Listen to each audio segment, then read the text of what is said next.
Hello everyone, welcome back to our channel. In this video we'll be talking about how to draw graphs on a Cartesian plane. This video is in our Cartesian plane playlist and it's video number 2. So please make sure you go and visit the first video if you don't get some concepts in this video. So let's get straight into it. So we are going to consider a line y is equals to 2x minus 4 for our explanation purposes. So consider the equation y equals 2x minus 4. The value of y, so this value on our left, the value of y will depend on what the value of x is, because the x is the one that we keep changing. For example, if x is equals to 3, then the value of y will be, so you calculate, so if x is 3, so right there, let me use another color. So if x is 3, then what is y? So you substitute where x is and you put 3 to get your value. So 2 times 3 is 6 minus 4 is 2. So our y is 2 whenever x is 3. In the relationship y is equals to 2x minus 4, so in this line here, the relationship x is called the independent variable. So x is called the independent variable. This is the independent variable, so I'm just going to highlight with yellow here and just try to circle x right there so that we can see what we're talking about.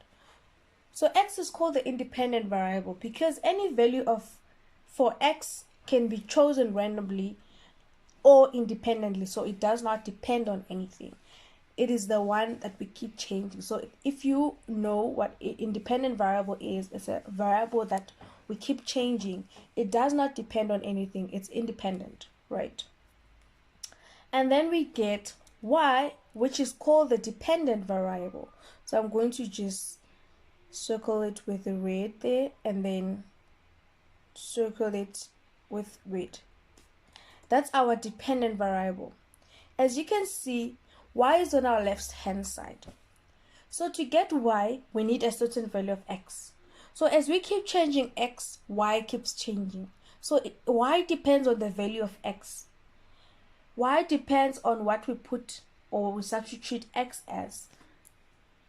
That's why we call y the dependent variable, because the value of y depends on the value of x. We will now select a few values for x and then calculate the values of y corresponding to these values of x. We'll use a table to represent the information. So we're going to do that by just doing that. So let's select x element of -2, -1, 0, 1, 2. This notation here means we are selecting x values from -2 to 2 to +2. So we're selecting -2, -1, 0, 1, and 2. So if this is our x on top,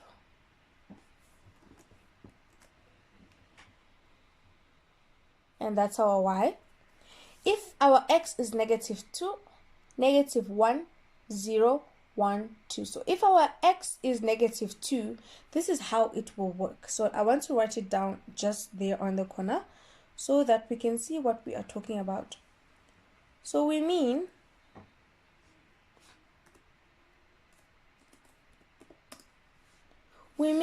if, so using the formula on the previous page, which is 2x minus 4.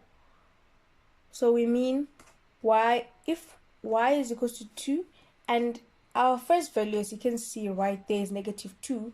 So we're going to substitute -2 where x is -4. And we keep the equation as it is. And if we calculate that, we get 2 times -2 is -4. -4 times -4 is -4 minus 4 is -8. That's how we get 8 right there. So we're going to fill it in with green. And we're going to do that. So that's 8. And now let's work out what is our y value when x is -1. So we go back to our equation. Remember, our equation looks like that. 2x minus 4 But now we're going to remove the x and we're going to replace it with -1. And if we calculate 2 times -1 is -2, minus 4 is -6. So our answer right there is going to be -6. Oh, and sorry, you keep your signs. So here's -8 and -6. Now let's have a look at our y value when x is equals to 0. So let's substitute in our formula again when -1 is, and now we put 0. And as you can see, we keep changing the x and the y does not change because y depends on what the value of x is. As you can see, as we keep changing x, y also keeps changing, meaning y is dependent on x, on our x values. So now if we say 2 times 0 is 0, minus 4 is -4. So that's our answer when x is 0. So we're going to write that in now. And then let's substitute x for 1 to get the value of y when x is equals to 1. And we see that 2 times 1 is 2, minus 4 is -2. So 2 minus 4 is -2. And that's our value right there for when x is 1. And when x is 2, let's calculate that real quick. We get our answer to be 2 times 2 is +4 minus 4. So +4 minus 4 is 0. So 4 minus 4 is 0. And so we substitute that for 0 and we fill in our table. And we can see that for x element -2 to +2, we have our y values -8, -6, -4, -2, and 0. So those are our y values. So that's the corresponding y values are y element. So I left out the element because we don't have the... So this means it's element. So y element is -8. So we are just writing down our answers according to our x element, so our x values. So according to -2, our x value -2, we get -8. According to -1 as our x value, we have -6. So I'm just going to write down our set of data right there. And in this form is called the set notation. Now we move on to now plotting the graph. So as I said, or if you recall in our previous video, we said that a coordinate is made out of 2 points, and the first point is our x, then our y value that corresponds to x. So our y value depending on this x value. So that's a coordinate. So looking at this, we can see that this is one coordinate. This is one coordinate.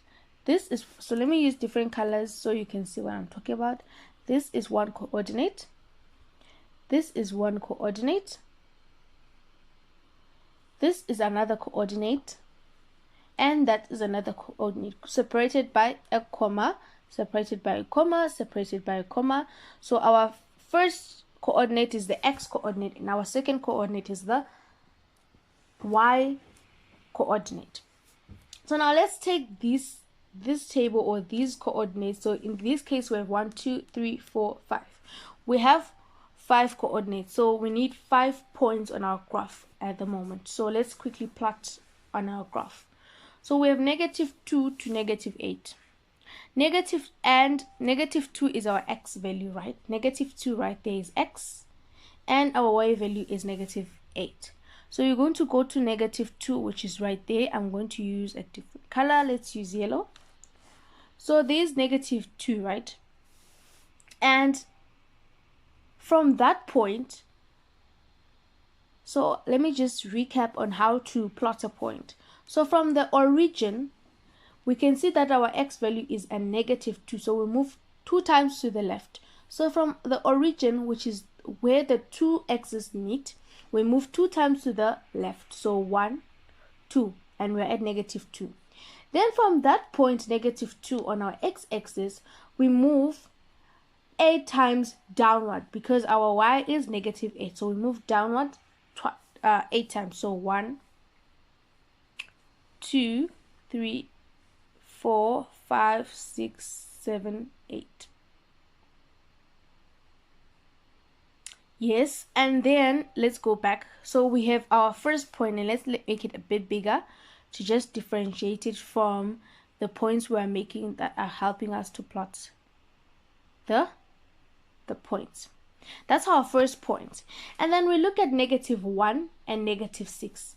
So -1 is our x, and it tells us that we move to the left where it's negative, right, once. So there we are, a -1. And from there we move downward 6 times. So we move downward 6 times. So 1, 2, I don't know if you can see my arrow, but let me use this hand. 1, 2, 3, 4, 5, 6. So it's 1, 1, 2, 6. And that's where you plot the other point. So right there. And then we have our next point is 0 to -4. So where is 0? Right there. 0 is our x. And from that x point, we move 4 times downward. So 1, 2, 3, 4. And our point is right there on the y-axis. And a point that crosses on the y-axis, or a graph, if a graph cuts the y-axis, where it cuts the y-axis is called the y-intercept, because it intercepts the y-axis. But we'll learn that in a later stage. Then we have 2 more coordinates to plot. So in this case, we have 1 and -2. 1 is right there. We move, so it's +1. We move to the right once, so we are right there. And from that point on at the x-axis, we move 2 times downward. So from here, let me just use from this point here, we move 2 times downwards because our y value is -2. And if you still don't know how to plot points, please refer back to my previous video. So 1, 2, and we make a dot right there because that's where our point lies. And yes, let's make it slightly bigger. And then we have 2 and 0. So 2 is our x, and it tells us that we move twice to the right. So 1, 2. And from that point, we move how many times down or up? 0 times. So we stay at 2 because we don't move. We stay at 2. And as we can see, we have somewhat a straight line. Our dots are forming a straight line. So we are allowed to join these lines and assume we have a straight line. Let me explain why indeed we have a straight line. In this case, if you haven't noticed, we were using integers, right? Let me just draw our straight line, and our straight line will put arrows on it because it's continuous. It's continuous. And looking at our straight line, we can see that there's a bit of spaces in between our dots, only because we used integers. We used integers -2, -1, 0, 1. What if we used half, a half, or 2,5, 2,8, 2,3? It will give us value. So let's do that on our next slide and see if we get that straight line. So just to prove that a straight line is indeed continuous, I'm going to use, because we're using integers or whole numbers, right? Now we are going to use numbers, irrational numbers like 2,33 or 2,5, and we're going to see if they still lie on our graph that we just drew. So let's put our x right there. So we're going to add more points, x and y. And so we're going to choose negative, let's say 2. Let's write that -2, 9 maybe. Now let's work with fives or half. So negative 2 comma 5, negative 1 comma 5, negative a half, 0, a half, 1.5, and 2.5. So those are our points. So we are going to do exactly the same thing by just substituting negative 2 comma 5 into our equation, which is 2x minus 5. So we're going to say 2. Let me just write that down to make it clear. So it's going to be y is equals to 2x minus 4. So wherever we have x, we are going to substitute x with the number x. So in this case, we are going to start off with negative 2 comma 5, and we see that 2 times negative 2 comma 5 is negative 5 minus 4 is negative 9. So our y in this case is going to be negative 9. Let's make it quite small so that we can do a lot more like that. So that is when x is negative 2 comma 5. What if x is equals to negative 1.5? So we're going to do negative 1.5. And if we do that, 2 times 1 comma 5 or negative 1 comma 5, we get negative 3 minus 4 is equals to 7.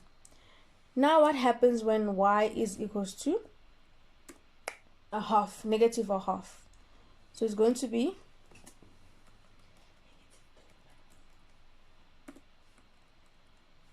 negative a half minus 4. So it's going to be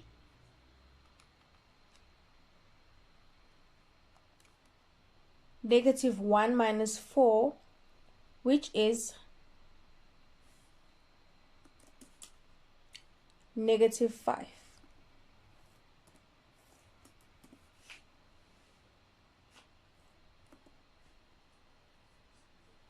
And yes, we keep going and we are going to realize, or let's just keep going. So y is equals to 2 times 0. And I think we already done this one in the previous slide. It's going to be negative 4. So let's try it. So 2 times 0 is 0 minus 4 is minus 4. And what if y is equals to a half? So that's positive a half. So 2 times a half, which is 1, minus 4, which is negative 3. So let's fill what we have. Let's fill it in our graph.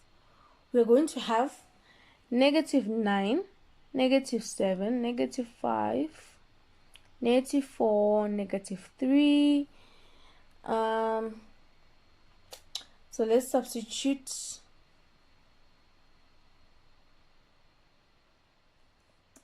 1.4. So it's going to be 2 times 1.5 nu. Minus 4 is going to be negative 1. So just like that. And if we substitute, so 2 times 2 comma 5 minus 4 is going to be positive 1. So let's draw or show those points on our graph. We are going to use the red color. So we have negative 2 comma 5. So negative 2 comma 5 is somewhere right there. So we move to the left because that's where our negative axis is. Negative part of our x-axis is. So that's 2 comma 5, and 2 comma 5 corresponds with negative 9. So we're going to go down 9 times.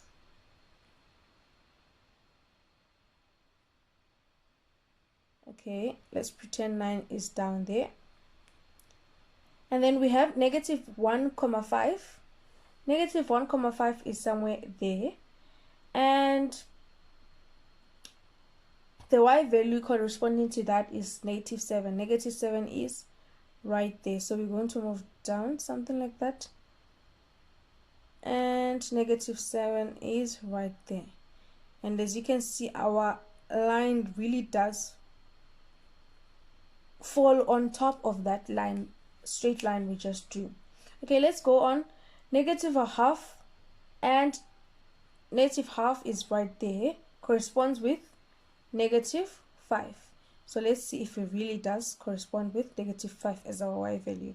So we go down, and we can see that our negative 5 is right there. So our negative 5 is right there, and our point really does lie on the straight line. So if we were to choose negative 0.75, it will still fall somewhere on the graph, somewhere right there. So let's just keep checking. So 0 and negative 4. So our x is 0, meaning we don't go anywhere. We stay on our origin, and we move downwards 4 times, and we can see that our line crosses that same point. And then half and negative 3. Our half is right there, negative 3 is right there, and we can see that our line. So as you keep going and as you keep choosing lines that are in between, you'll find out that this is actually, this line here that appears to be dots with appears to have dots that are separated, is actually a continuous increasing line. So we call that a linear functions. So all the points together form the graph of a straight line called a linear function. And we are going to learn more about linear functions in the future.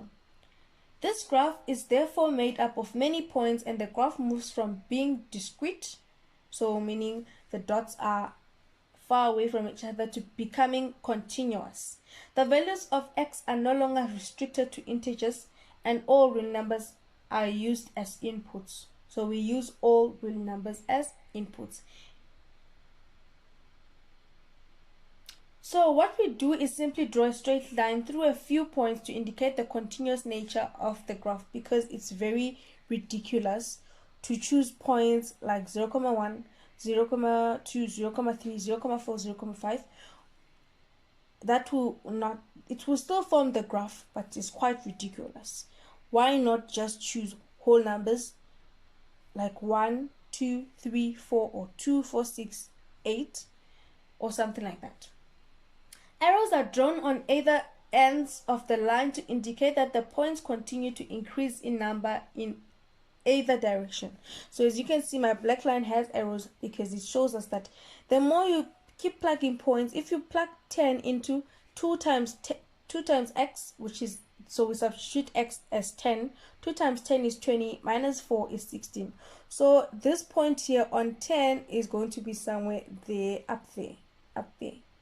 I don't know if you can see this red, but right up there, and you won't see it in this page or graph because of technical reasons. So this graph is continuous, and we just have to believe that. Now let's look at another example. So let's have a look at y is equals to x squared.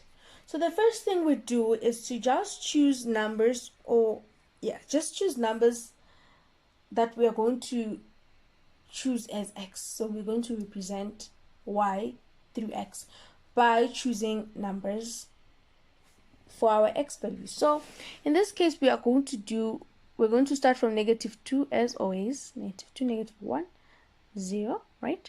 1, 2.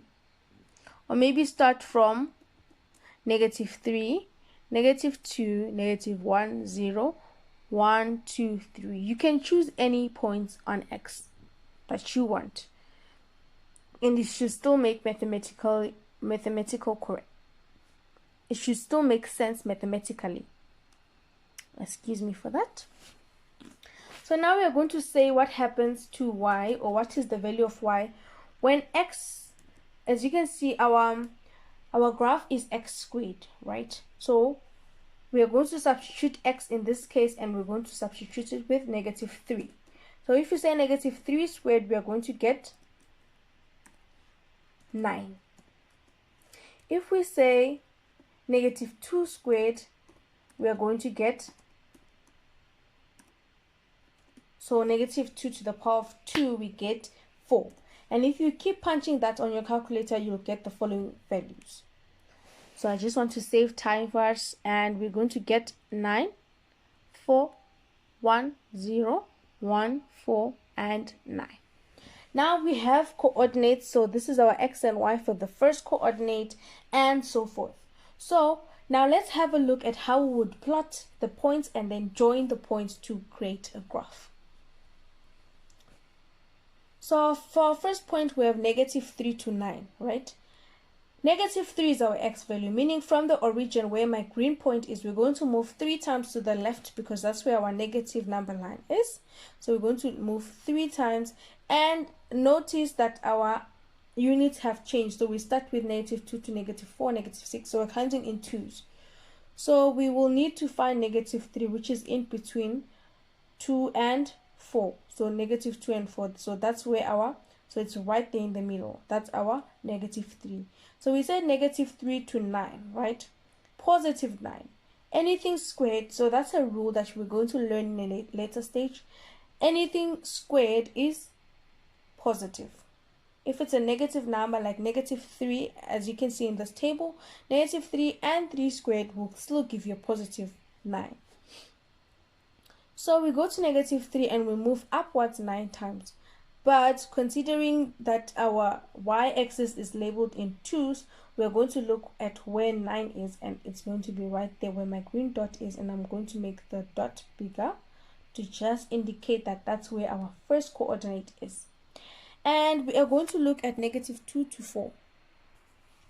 Negative 2, so meaning we're going to move to the left twice, 2 units to the left. Why? Because it's a negative 2, and at the left is where our negative number line is. So negative 2 is right there, so I'm going to indicate it with a yellow dot. And from that point, we are going to move 4 times upwards. So from this yellow point, we are going to move 4 times upwards, and we're going to look at this point right there. Now I'm going to plot the other points as usual and quicker because I am assuming you now know how to do it, considering the previous video I did and the previous example we just did together. So negative 1 to 1. Negative 1 to 1 will be there. So half negative 1 to 1. 0 to 0.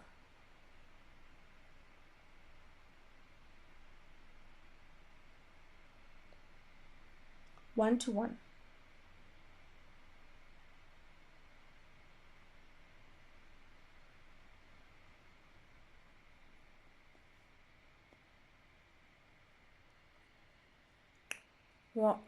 2 to 4.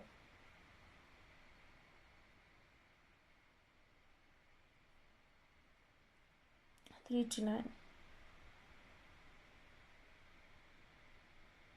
And we can continue putting numbers, so we can put 6 maybe. 6 squared is 36, and 36 is going to be somewhere up there.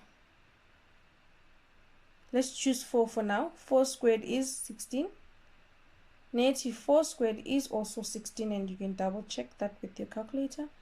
And we see that we form somewhat a U shape, and that's called a parabolic function. We're going to learn that at a later stage, but for now and for our learning purposes at the moment, we don't need to concern ourselves with that. So we have a U shape, and try your best to make it U shaped, and always put arrows at the end of your graph, meaning as we keep plugging points, our graph will keep going upwards and expanding, so it will never stop. It's a continuous graph because of how our function is made. So y is equals to x squared. If you put 100 squared there, you would still get an answer of 10,000. So yes, that's how you do this question. So you basically, it's not necessarily which point you plotted first. No, it's the after plotting multiple points, what kind of shape does your dots form, and then you follow out that shape. So let's have a look. I think I have one more example before Yeah, I think 2 more examples. So let's choose negative. So now I'm just going with the flow. So yes, let's start at -3. So I'm going to be a bit quicker now. -2 times -3 is 6. 6 minus 2, 4.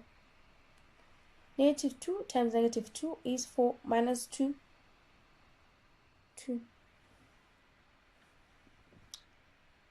-2 times -1 is 2 minus 2, 0. -2. -1 times 1, -2 minus 2, 0. So we're going to have -6 right there and -8. So let's plot that on our graph, and we are going to get -3, 4, -3, +4 right there. -2, 2, -2, 2. -1, 0, -1, 0. So that's our x-axis. 0, -2.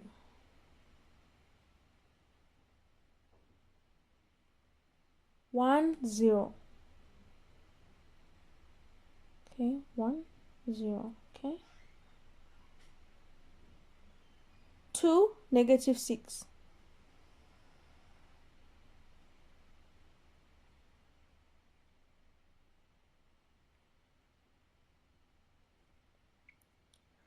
3, -8. And if we're to draw our line, it has to go through all the points. It does not have to go through all the points, but you try your best to make it a line. So we're going to have that real quick. We're going to have something like that. And we always make sure that it's continuous. And so if you see graphs like this and they ask you what is the outlier, you can clearly see that one on that corner. So let's quickly circle it with the bright color so that we can see it. That point right there is suspicious. Is the one that's outstanding and quite not in the straight line that we want it to be in. So that would be our outlier. So we are going to do our last question now. So now consider the line y is equals to 3x plus 1. And whenever we see x, we are going to substitute with our x element of -3, -2, -1, 0, 1, 2, 3 in place of x. So we're going to start off with -3. So 3 times -3 is -9. -9 plus 1 is -8.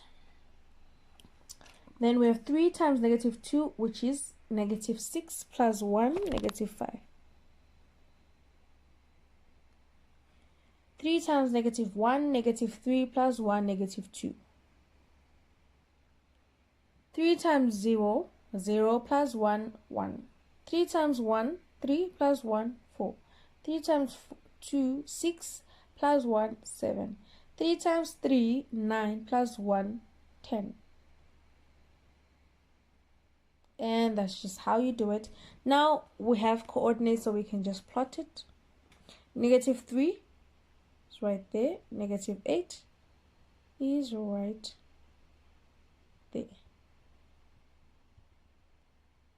And then we have -2, -3.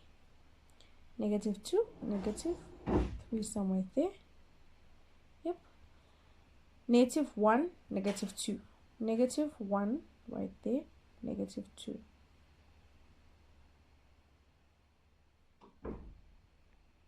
0, 1.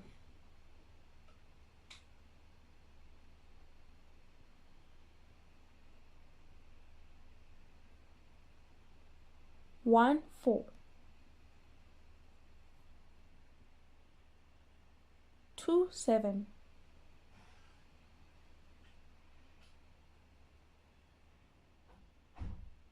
3, 10.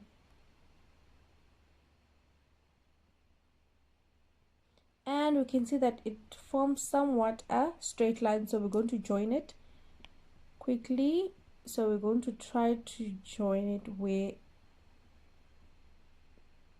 it's even, and we're going to put arrows, meaning our line is continuous. And that's how you draw your line. And always remember to label your line. So in this case, it's y is equals to 3x plus 1. Obviously not this big, but label your graphs. And that's it for today. Thank you so much for watching. See you in our next video as we discuss translation of dots on our Cartesian plane. Then we're going to go into translation and reflection of shapes on our Cartesian plane. So basically transformations. Thank you guys for watching. See you in our next video. Bye.